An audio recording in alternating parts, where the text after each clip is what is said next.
Howdy shipmates, it's Captain Dan here. Welcome to Storytime with Captain Dan. A time to tell tales old and new for young and old. A time to lift our spirits when they really need lifting.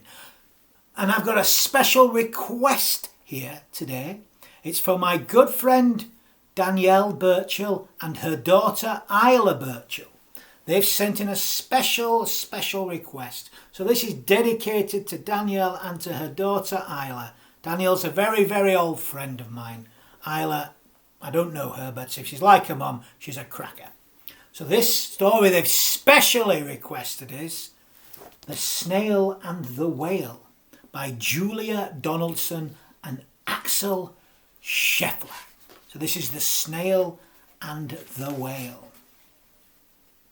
This is a tale of a tiny snail and a great big grey-blue humpback whale. This is a rock as black as soot, and this snail with an itchy foot. The sea snail slithered all over the rock and gazed at the sea and the ships in the dock. And as she gazed, she sniffed and sighed. The sea is deep and the world is wide. How I long to sail, said the tiny snail.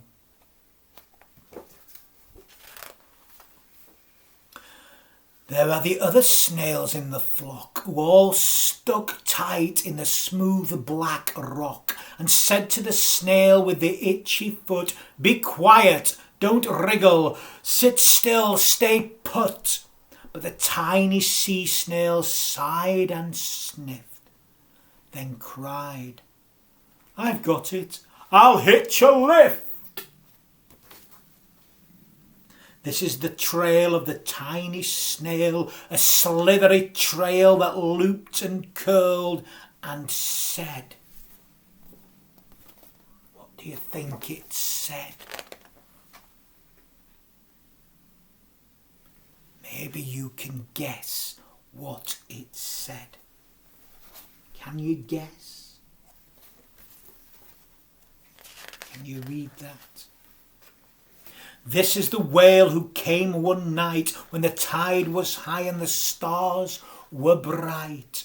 A humpback whale immensely long who sang to the snail a wonderful song of shimmering ice and coral caves and shooting stars and enormous waves. And this is the tale of the humpback whale. He held it out of the starlit sea and said to the snail, "Come sail with me." This is the sea so wild and free that carried the whale and the snail on his tail to towering icebergs and far off lands, with fiery mountains and golden sands. These are the waves that arched and crashed, that foamed and frolicked and sprayed and splashed. The tiny snail on the tail of a whale. These are the caves beneath the waves, where stripy fish with feathery fins and sharks with hideous toothy grins swim around the whale and the snail on his tail.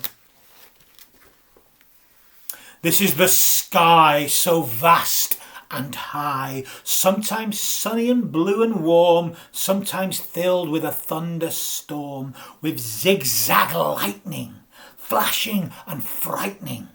The tiny snail on the tail of the whale. I think it might have frightened me a bit, to be honest. And she gazed at the sky, the sea and the land, the waves and the caves and the golden sand. She gazed and gazed, amazed by it all, and said to the whale, "Oh, I feel so small." Captain Dan feels small too sometimes when looking at the vastness of it all. And then came the day the whale lost his way. These are the speed boats running a race, zigging and zooming all over the place, upsetting the whale with its ear-splitting roar, making him swim far too close to the shore. Oh no!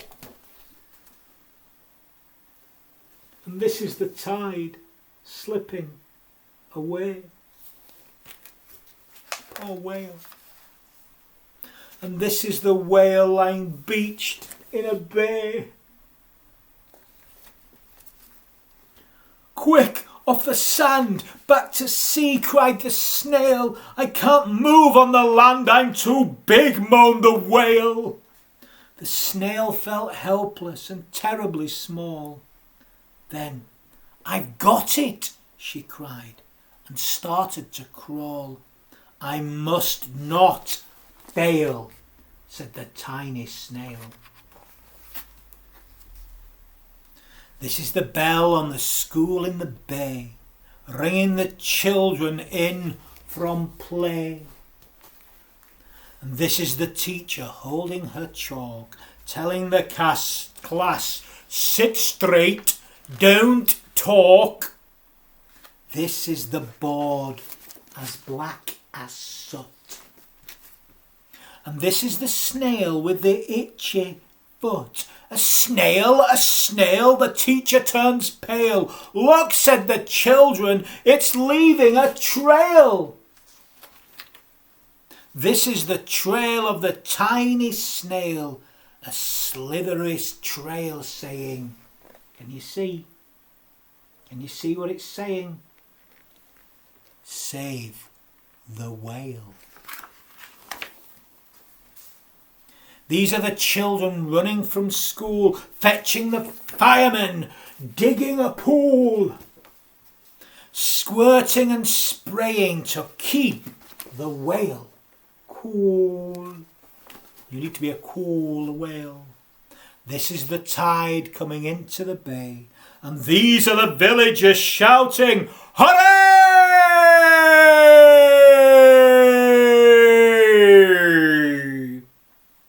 And the whale and the snail travel safely away.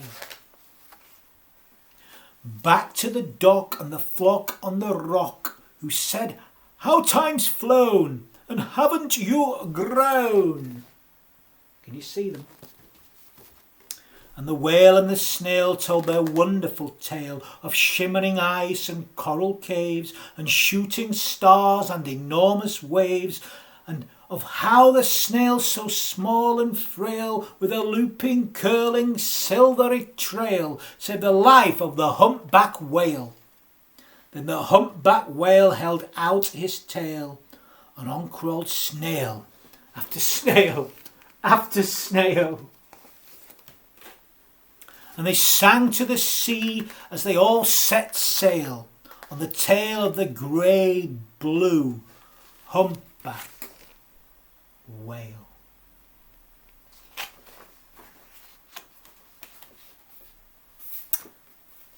Isn't that a lovely tale of the snail and the whale by Julia Donaldson and Axel Scheffler? And it's especially for Isla and Danielle Birchall. I hope you enjoyed that tale. But that's enough for today from Captain Dan. That's the last tale you're going to get today, but tomorrow is another day. So I'm going to bid you all a good night. Please lead me in this good night, if you will. Good night, oh sweet repose.